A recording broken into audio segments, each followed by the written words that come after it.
Welcome sa Dries TV. Kung interesado ka sa ganitong news, huwag kalimutang isubscribe ang ating YouTube channel. Maraming salamat! Welcome back again sa ating YouTube channel mga kakimpaw, and sa update natin ito, pag-uusapan natin ay tungkol sa mga importanteng kaganapan kina Kim and syempre kay Paolo Abilino.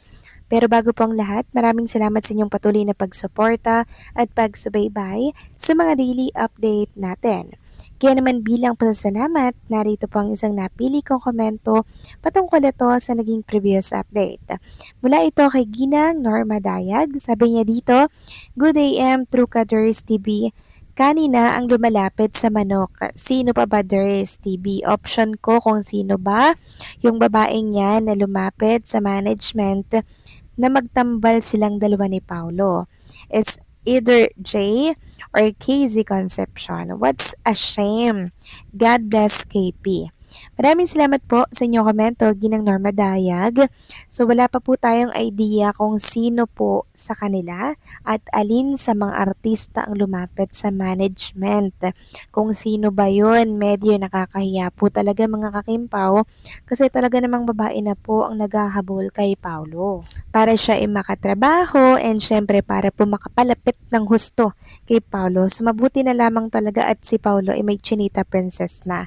Si Chinita Princess na nagpabago nga po ng husto kay Paolo Abilino. Kaya talagang tinanggihan ng husto ni Paolo Abilino yung pagmamakaawa na yon, yung binibigay na offer na yon, and sa management talaga daw dumiretso mga kakimpaw para wala nang kawala si Paolo. Pero si Paolo po ay merong sariling isipan, alam niya kung kailan niya po igagrab at tatanggihan ng isang proyekto. Lalo na kung hindi niya po bet or hindi niya talaga gusto yung mga makakatrabaho niya doon. And also, iniingatan po kasi ni Paulo yung mga pinagsamahan at meron sila ni Chinita Princess. Meron na po silang pundasyon at meron na po silang malaking fans club na handa pong madismaya pag yan itinanggap ni Paulo, 'di ba? So maraming salamat po sa inyong komento, Ginang Norma Dayag. God bless po sa inyo and mabuhay kayo. So eto na nga, pag-usapan na natin ang mga balita po na nakalap natin sa update na to at tunahin nating pag-usapan ang pinost po ng isang page para po yan sa Hottest Celebrity for 2026. So day 9 Hottest Adult Celebrities for 2026. Partial result, May 28, 2026, so kahapon. Nadagdagan ito ngayon, May 29. So still nangunguna pa rin po si Kim Chu na merong 500,000 votes mga kakimpaw. 506,300. Pangalawa pa rin itong si Sarah Geronimo na merong 428,818. Pangatlo naman si Catherine Bernardo. And panghuli, itong si J. Gutierrez na merong 4,366. So grabe si Kim Chu mga kakimpaw, no? Talagang ang dami niyang supporters, ang dami nagmamahal sa kanya. Kaya pagdating sa botohan, talagang nangunguna at hindi po papatalo. Maraming salamat sa kanyang mga supporters na lagi pong andyan at nakaabang sa mga kaganapan ni Kim Chu. Samantalang pag-usapan naman natin mga kakimpaw ang nangyaring business meeting ni Chinita Princess sa SM Retail Headquarters na kung saan di umano nagbaambang daw at nagbabantay si Paolo Abilino kay Chinita Princess na ito ay matapos. Ayon nga dito sa post na si Kikay, happy YP yan siya. Nandyan pala si Mr. waiting kay Mrs. Nakakahappy yung ngiti, sumalubong kay Pau. Isa sa couple na low-key lang. Sabi nga mas sweet kapag off-cam. So sinundo daw si Chinita Princess nung time na nakipag-meeting daw si Kim Chu sa SM Retail Headquarters sa Pasay. So hindi po nakapagtaka mga kakimpaw na mangyari itong sunduan serye po ni Paulo kay Chinita Princess every time na may ganap si Kim Chu sa labas po ng showbiz industry, like sa business niya, 'di ba? Na talagang pinapa-expand, pinapalawak po ni Kim Chu yung sakop nito nang sa ganun ay mas marami pong mga customer or target customer ang maabot ng kanyang business. Maglalagay na po siya sa mga SM store ng mga bag niya na House of Little Bunny. So sa part na yon, mas marami pong makakabili ng mga kanyang business na bag, 'di ba? And doon pa lang sobrang nakakatuwa 'yon. Kaya all out support si Paolo dito po sa business ni Chinita Princess. Ngayon, talakayin naman natin ang tungkol dito sa video na viral. Video ni Chinita Princess. Kuha po ito sa Zamboanga Airport na kung saan marami nga po ang nakakita na bakit nag-iisa lang daw ba si Chinita Princess, kung bakit nag-iisa lamang si Kim Chu na nagpunta dito sa Zamboanga. Asaan daw si Paolo Abilino? Yun yung mga tanong ng mga netizen eh.